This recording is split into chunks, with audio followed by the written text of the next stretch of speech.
Today's guest is Quez Cantrell. Based out of Nashville, Quez has the words and beats that are making people believers in his music. Welcome, Quez. How's it What's going, up, man? man? What's up, man? I'm good, man. Thanks for having me, man. That's a dope little intro. I appreciate that. You're my best. Yeah, thanks for Yeah. joining me. Thanks for being on. I'm excited to talk with you.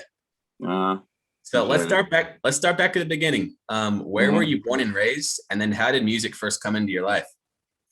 So I'm actually right, not too far from where I was born and raised. I was born in East Nashville. Born and raised here in Nashville. So I've been a Nashville kid for the most part. Other than a few years, I lived in Clarksville for college. But other than that, Nashville, born and bred, and I actually got into contact with music pretty early. My dad, who, my dad had an array of things that he done in his background, I'll say. So he was very tapped into the streets, and the streets and music, intertwine quite seamlessly. So he was attached to a group called South 8 Mafia in a sense, which was a more local group that had a little bit of buzz. Actually a good amount of buzz. I don't want to downplay them, but they had a good amount of buzz. And he, we would see boxes of merch at the house. Me and my brothers, we would go through it. And, it's actually a story. My younger brother, he ended up taking one of the hats and taking it to the skating rink with us. You know what I'm saying? And he was riding around with it and got us put out the skating rink kind of early for something like that. But, I came into contact early then. And I also had an older cousin who you might hear on one of the songs I have called Creeping at My Window. And he was like the cool cousin, the one that introduced you to society, culture. He had every episode of Martin tape. He could draw, he could rap, he could play sports. He got all the girls. It was one of those type of things. So I was drawn more so to him and, the way that he carried himself, that I wanted to like emulate it. So growing up, we just were more into music. I think by the time I was 11 years old, I had my own rap book. I would rap at school on the desk. I was kind of known for that. And then I also had another rap book around the same time where I was writing other artists' raps, so I had a rap book with, I would push myself and try to write a full Twister song, Lil Wayne, Kanye West, Jay-Z. I would just have my own rap book of some of my favorite songs. So that's kind of where my love for music started, kind of early like that. Wow, that's awesome. Yeah, let's dive into that a bit. What was it like? So I know you're more into hip hop. Was it just hip hop growing up? Because I know Nashville's such a country accentuated city. Was it just hip hop for you though? Not at all. I think you gravitate a little more towards what the people around you are into. So early on, it was, my dad, he was really into Master P, UGK, just Southern hip hop and West Coast hip hop. So Snoop Dogg, Ice Cube, West Side Connection, stuff like that. So, I tapped into that. And then my mom was more of like a New Jack Swing type of R&B. So a lot of Keith Sweat, Guy, Mary J. Blige, just different stuff like that I grew up on. And then I had also, uncles, aunts, grandparents who listened to a lot of the older music. So, I was familiar with, as we just saw the other day at Isley Brothers, Zapp and Roger, different stuff like that. But it wasn't until I got older to where I kind of got more comfortable within my own skin that I started listening to stuff like John Mayer, Avril Lavigne, Hinder, just different groups that like kind of go in so many different ways. And even country, like being in Nashville, it was kind of taboo it was two different worlds. So we didn't really, I didn't know anybody that listened to country growing up. You know what I'm saying? So I kind of gravitated to certain artists. Like right now, Sam Hunt's one of my favorite artists. Ernest, Ernest is one of my favorite artists. So I still look into different types of music, but yes, it kind of was just everywhere. I kind of listened to whatever I gravitated to, Green Day and just stuff like that. Yeah, that's interesting. Yeah. So are there different parts of Nashville? Because I know, I've talked to a few Nashville artists and a lot of them are country, of course, and alternative and pop and stuff like that. Are there certain regions of Nashville that are more into hip hop where like a hip hop scene can thrive? Or what's been your experience growing up with all that? Nashville is kind of a thing where the scene, it wasn't a location type of thing, because you had people like East Nashville had a lot of artists. West Nashville, you kind of had Pistol coming back in the day. South Nashville, you had Young Buck. So it's kind of the sides, east, west, north, and south. And then you also have kind of neighborhood breakdowns. So we kind of had it then, and it was more like more, I guess, neighborly type of breakdowns. But now you kind of got the east side of town who's coming real strong with people like, myself, Stan, Ron Obasi, Brian Brown, Petty, just different names like that. And also North Nashville, you got like, Ro Marquez who's holding it down and just dropped a crazy body of work this year. So shout out to him. G Slab from out east. Like, so it's you got different sides. You also got like Trapper Mandel, who, is from West Nashville, but I know Trapper Mandel from living in East Nashville. So the sides don't necessarily distinguish the breakdown because it's such a small city. You'll be on this side and you have relatives over here, and you'll be on different sides in the same day. So it was kind of one of those things. But now I think it's more so like it's just a big picture. Everybody's kind of seeing Nashville itself. And of course, we come from where we come from and, represent it well. But like everybody's just trying to put the best foot forward for the city in the most part. Yeah, that's interesting to hear. Yeah. Mm-hmm. So when you first started writing raps, when did you first start like recording yourself and actually taking it a little more seriously and putting things together? Well, that's kind of two different stories. I started recording when I was 13.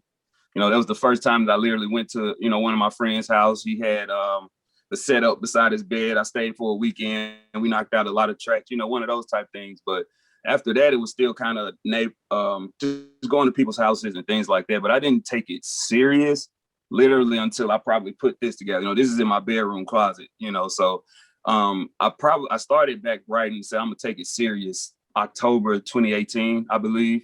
And I was just, said, I'm really going to sit down and try to write something. And once I started seeing that I was actually writing material that was worthwhile, I kind of took, I took it a lot more serious. So once I put this together, I would say probably the last 2 years, like I've been a little more just trying to become an artist rather than just someone who knows how to write raps, So trying to figure out the business, trying to figure out having relationships and networking, being in the right place, knowing the right people, just kind of the business side of it more so than the artistry side of it. And, kind of trying to learn both at the same time is, it can kind of get to you a little bit. It can kind of pull your strings here and there and you feel like you're not giving either one what they properly need to thrive, but you still try to make it happen. So, I would probably say about 2 years, I just started taking it serious and, started letting people more so in on the fold of what I was doing, and the feedback was worthwhile in the sense of where like, man, you actually sound like I'm because they would tell me like, nah, bro, that shit's trash. They would tell me if it was, but they were more so like, nah, you sound really good. Like you sound like you should take this serious. So I started taking myself a lot more serious after that. Yeah, that's important to have just actual people who give you their real opinions rather than just yes men all the time, who can help get on the right foot rather than, approaching total strangers, just being told yes before that. And then all of a sudden have your ego bashed. But for sure. Like I built that confidence at home before I was able to go to last time I went to LA, I was out, handing out CDs, letting people hear, getting feedback in real time. They would pop it in and give me real feedback right at that moment. And, it was very helpful. Like to hear that the same thing that people hear back home, people elsewhere, they hear it also, they hear the message, it was a confidence booster for sure. That's awesome. Yeah. Tell me more about the story of, so you started recording when you were 13 and then you started taking it more seriously in 2018. What happened between then? Did you perform ever? Were you ever in any groups? What was your experience in those years? Let's see. At 13, I would say after that, it was more so just lunchroom rapping. I didn't take it serious at all as an artist or even let people hear me rap, but I was writing the whole time. I still had my rap book, through high school. I played football and I actually went to college to play football for a year and that didn't work out. So I stayed in school and I was a double major in IT for computer science. So once I stayed there, got my degree in that and I came home, I started making websites for different artists back home, most specifically Petty and Stan. They were the first two to give me the opportunity to just be like, man, we need help doing our admin thing. And I needed, some type of guidance into this direction because I came home because I wanted to work in music, So, the gap between that was just more so focused on real life, going to school, trying to get a job, having a child, building a relationship, trying to build a home, just those type of things. It was more so focused on building a foundation for my family and kind of just being there for my family through the hard times when I came home from college, you know. So it was more so focused on that. And that was really just, you know, it was just, I was still so engaged with music. The fact that I was able to do websites for people, you know, I was going to shows for years and years and years. I was a regular face. So I kind of built the presence and the culture, just being myself and, you know, running with the crew that I was running with.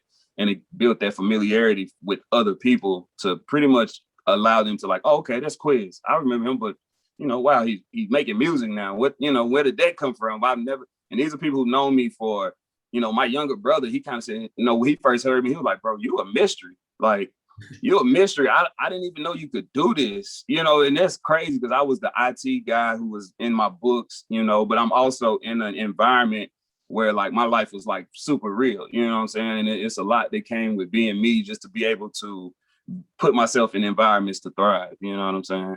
Yeah, and it's important to have those prep years sometimes where you kind of focus on yourself and like you were saying, your foundation to make sure the artist side of you can thrive going forward. So I think it's great you took those steps. Yeah, it was, I mean, for me, it was, you know, I went to college and I built a lot of the relationships, like my photographer I met in college, you know, my quote unquote A&R who kind of helps me with my music and my sound and, you know, sequencing projects, you know, he went to college with me. So I met a lot of people in college that are a part of what I'm doing and also just, you know, behind me with what I'm doing. It's kind of like I also worked in corporate America. So I got to learn how the business side on just being in a business setting, sending an email, you know, sitting in front of somebody, shaking a hand, having a conversation, you know, all of those type of things kind of put me in a position where I'm coming full circle into this part, which is what I kind of feel like was meant for me in the first place, you know? Yeah, that's awesome. So when you decided to get into music and actually start taking it more seriously, was it like there was one moment that you said a flip switch for you, or is it more just a gradual climb to, okay, I think I'm going to do this? Like, was there one defining moment, or did it just go? Losing my car in August of 2018. I was involved in a hit and run. Somebody hit me, you know, literally from the back, spun me out, and then tried to, you know, take off. And it's a crazy story. Like I had to chase them down, and you know, all kind of stuff like that. So it was that situation, but losing my car for that amount of time and really having to sit and not really like being the hustle and bustle of everything that I was doing before and just kind of looking for something to do to kind of get my hands, you know, keep my hands dirty and keep my mind working. And, you know, that it kind of just presented itself like, man, I always said I was going to drop a project, you know, and I've always known that I kind of had the relationships and the network to do it. So just sitting there for a while, it was kind of just like that situation, but it was kind of still a gradual couple month thing that was like, okay, well, how do I do that? Well, you got to have a brand, you got to have this, you got to register, you know, and it was kind of just building it from that point on. Yeah, that's awesome, man. Yeah, it's crazy how there's sometimes just life gives you these one moments that just change the course of everything. But it can seem like a hard thing at first, but I guess it's paying off. For sure. Yeah. So and I go through that a lot, you know. I go through that. My bad, I didn't mean to cut you off. I go through that a lot, just kind of seeing things in retrospect, kind of like, that's what that moment was for. You know, that moment was for this, you know, and I didn't go through it in vain, you know. Yeah, that's an important perspective to have. Sure. So when you decided to do the project, what were the steps you had to take then? Did you decide to record yourself? Did you record with somebody else? Were you nervous? Kind of take us through that process. So the process itself, it didn't really start as a project. It just started as, I'm going to write songs. So let me just try to write as many songs as I can. You know, I decided I was going to take a few months before I even let anybody know that this is what I was doing and just kind of sit with myself. And the first person that I let hear was my older brother. And the first song I let him hear was the intro on the 9 EP, which is Max Contracts. It was a different beat, but the same words. And, you know, he's in federal prison. So I let him hear it. And he was the first one that was like, how long have you been able to do this? You know, like he was like, you've been able to do this for a while. And I was like, yeah, I wrote another one too. And I let him hear that. And it was, it's actually a song that isn't even out yet. It's called Black Coffee. And he was just like, you know, he was just kind of like, I feel like I'm meeting you for the first time. You know, I was 28 years old, you know, at the time. So it's like, at that point, you are pretty much who you are in so many ways of saying, you know, but to just introduce a different dynamic to even the people that was closest to me was, it was, to me, it was reassuring that like, okay, this is something like completely outside of my element. And it's something that like makes me fearful, but it kind of lets me know that, okay, this is, it feels more like me, and it comes more naturally than anything that I've had to do. So it was really just, it started as just a process of writing songs. And then the project, kind of just streamlined, and those 6 songs stood out of the pile that I had to come up with a concept behind, and that's kind of the way I just picked them out of a hat and put them together, kind of streamlined like that way. And awesome. my bad, the recording process, I actually recorded roughs to the entire project in here. I recorded roughs here, and I had those for probably about 5 or 6 months before I actually went to a studio and recorded the version with the features and like the full, studio version that I had. So there's a version of the project that's just me doing the complete vocals, singing and everything. And then there's, the studio version. It kind of just took about 6 months not really 6 months, just kind of holding on to it, trying to see what to do with it and finding a system that I felt comfortable in, Yeah, that's awesome, yeah. man. So, kind of a strange question, but did you feel more yourself before you released the project, like before people knew you were this artist, or did you feel more like yourself afterwards, or has it not changed? Have you always just been who you are? I felt more like myself afterwards, just knowing that I possessed this, but I kind of felt like I was lying to the world for a while.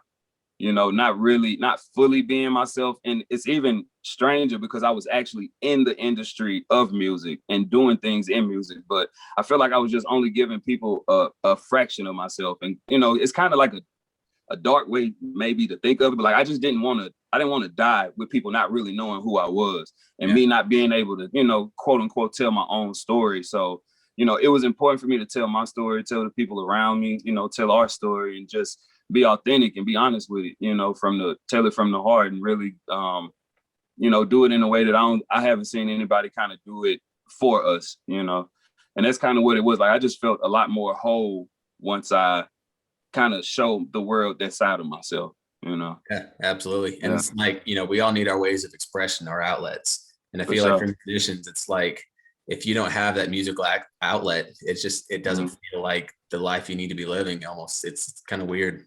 For sure. Like even before I had, it was sports was my outlet, so that's kind of where it's a different creativity, but you can be creative on the field too, you can take out aggression and, it's just one of those things where it worked for me at the time. But once I stopped playing sports, it was like, all right, what now? And I put that energy into IT, which, honestly isn't me, but it was something that I've always been interested in. And, it was a means to an end. So, it just kind of worked out in the end, really. Yeah, that's awesome, man. So what's your experience been with playing live? Have you played live as your own solo project since then? Are you interested in doing that? What's your thoughts on that? Yeah, I had my first show last summer. I did a Break the Cycle show, which actually was run by the first artist who I was on the street team for, Elroy the Boy. It was his show. So when I was in a sophomore in high school, I was on his street team, had a spray painted shirt, selling CDs at school.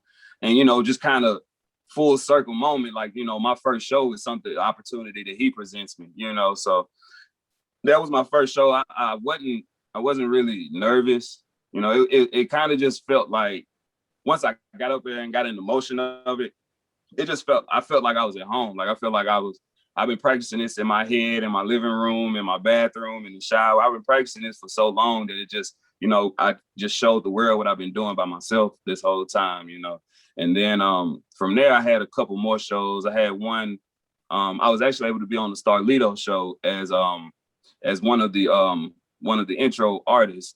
I did a song with an artist named Teddy Rose that we have. And we put that together and I got to touch the stage, Marathon Music Works stage. And that's, a huge stage here in the city. So that was a great opportunity. And then after that, Patrick Walker Reese, he let me do a few shows with him through a weekend of his Pat Poems, album. So I've had a few opportunities and, every time it seems like I get a little more comfortable, a little more confident, And I get good reactions, you know, from pretty much the people who are there. I get good engagement, you know, after the shows. They give me good words and tell me to keep going. And you know, it's one of those serious, like, keep going. It's not like I like what you do, but like, nah, you, like, one dude walked up to me, like, man, I'd never heard your music, never met you, but you are important. What you saying is so important, and you got to keep doing it because somebody out there needs to hear what you're saying. So like that right there is something that I don't get when I'm sitting here working on music by myself, and being there in front of people. That's just you know, an audience and feedback, you know, in real time that you can't produce anywhere else. So like, I love performing live, and I can't wait till I do more shows live. Yeah, You and I know? feel like that's like Yeah. the best type of compliment we can receive as musicians, is like that our music is important. That it's not just Yeah, us sending songs out, that it's actually doing something for people. for sure, for sure. That right there, I think that's why that comment like popped up in my head. So, and it's actually a guy that played with the Titans named Cody Sensabaugh. You know, he used to play with the Titans a few years ago. So to hear that from him, you know, and even the full circle with, you know, the Steve McNair inspiration on the project and the EP, you know, it meant a lot to me. You know what I mean? So yeah, I Yeah, definitely carry that with me, and I let it boost me. You know? that's awesome. Yeah. So what's the live scene like for hip hop in Nashville? I know there's like Music Row and there's a ton of places like country music and stuff like that. What about for hip hop? Uh, that's a tough one. Hip hop. I mean, it's because we've had a history of not really having access to what we need, honestly. You know, if I'm gonna be honest with it, just over the years of recently, it's been a lot more um open. They've been a lot more open and receptive to the culture and to what we've been working, trying to get past that glass ceiling that we all pretty much know exists for hip hop and rap and R&B and black music in general in Nashville. You know what I'm saying? So, but and we haven't had, it's either we've had hole in the walls, or we lose, you know, or we get, you know, nice venues and we lose them to development and properties, and, you know, just money, you know, the fact that money is flowing here in the city, you know what I'm saying? But yeah, it's been a little and me being a new artist, it's kind of weird speaking on it because I've seen it secondhand being in the culture, but then even being in the culture as an artist and trying to get certain venues, and, you know, not really being able to, or not really just having the access to as many venues as we probably need with the amount of artists that we have in the city. You know, it's been a little difficult, but it's been growing a lot more, and they've been a lot more receptive in certain places, you know. Yeah, I mean, that's great that Yeah. progress, it seems like progress is being made, at least now that, you know, hip hop, at least in the world over the years, has just taken For off. sure. It's in the right direction, you know, like the culture is being received a lot better. You know what I mean? Yeah, absolutely. Well, that's Yeah. awesome. Mhm. So tell us more about Nashville. What's your experience been with it? What are your thoughts on Nashville as a whole? What's it like to grow up and live there? Um, Growing up in Nashville, it was fun to me. You know, it was fun. I lived in a lot of different communities in Nashville, you know, especially, you know, pretty much the main spots of blackness in East Nashville. You know, you got James A. Casey, and, you know, South A, you got Inglewood, you got Lishy, you got these different areas. I lived in all of those, you know, and I also lived in Donaldson, I lived in Madison, I lived in West Nashville. So I got to live in different communities, and like for me personally, it felt a lot more cozy, and just the infrastructure, because there was this big grand Nashville, and then there was the Nashville that I knew that was a little more communal, and you know, one of those things. We grew up in centers, we grew up in parks playing sports, you know, and things like that. So growing up in Nashville, to me, it was a fun community to grow up in, you know, and it was a lot of opportunity to get into a lot of things, you know. But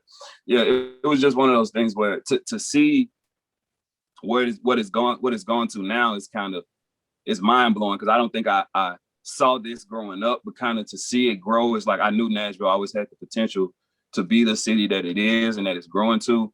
And it's just kind of like to see it, you know, unfold is wild sometimes, you know, for me to kind of just see it grow in front of my eyes. Like, it's crazy.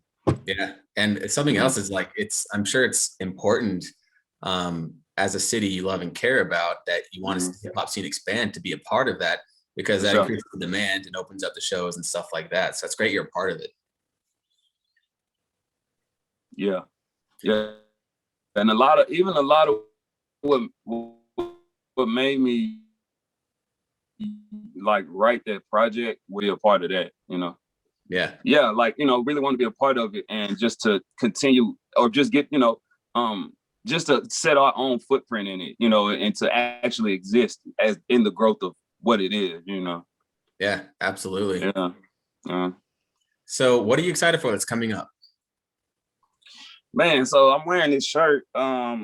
This is the next thing, is actually, you know, it's me sitting on the TV right here, and kind of just, you know, I got on the bathrobe. So it's actually foreshadowing the next video that I'm dropping, which is from Creeping in My Window. It's one of the, I guess one of the most exciting songs, or one of the songs that I got the most feedback on for the project. And it's going to be the one to wrap up the project for us. And we're going to go from that into the next couple moves that we've been playing. You know, I want to drop a couple projects this year, a couple more visuals, but the next move is Creeping in My Window. It's going to be a horror film, you know, and it's a short horror film, but it's like, I watched it over 100 times already myself personally. Like, it's just one of those that I feel like it's going to be impactful. And it's, you know, I hope that the message that it brings cuts through, you know, and I hope that people receive it well, and it creates conversation. You know, sometimes the dialogue that we have to get to, you know, it may take a lot to go through, and it may take, you know, it may be uncomfortable to people, but I feel like, you know, to really see progress, we got to have those tough conversations. And I feel like this is going to be one that to introduce the tough conversations, you know. Absolutely. That's amazing. Yeah, for sure. So what are your long-term goals for your music? What do you want to accomplish as an artist? As an artist, I mean, honestly, I just want to be able to make a living doing what I'm doing, you know, to really say that I'm pursuing something that is my life's purpose, and it, you know, it presents me opportunities to be who I also have to be for the people in my family, for the people around me, you know. So to be able to do it at a level, and also just to be able to do it with a loyal fan base, you know, I think that's, you know, to build and to inspire and to see what my words can help people do has kind of been one of the most fulfilling parts for me, you know. So I think, to me, that's the most important part, is the fact that I'm able to help somebody, and people tell me like, man, your words are getting me through a tough time, even when I was going through a tough time writing those words, you know, and didn't really see it helping people in the way that it does, you know. That kind of fulfills me and makes me feel, you know, all warm and fuzzy inside sometimes. That's the best. Yeah. Like I said, it's the songs that impact people that mean the most to us. So that's awesome. Sure. And Yeah. I've heard music, and I think it's great. And I think you're on the right course. I think things are really good for you. Man, I appreciate it, man. I appreciate that.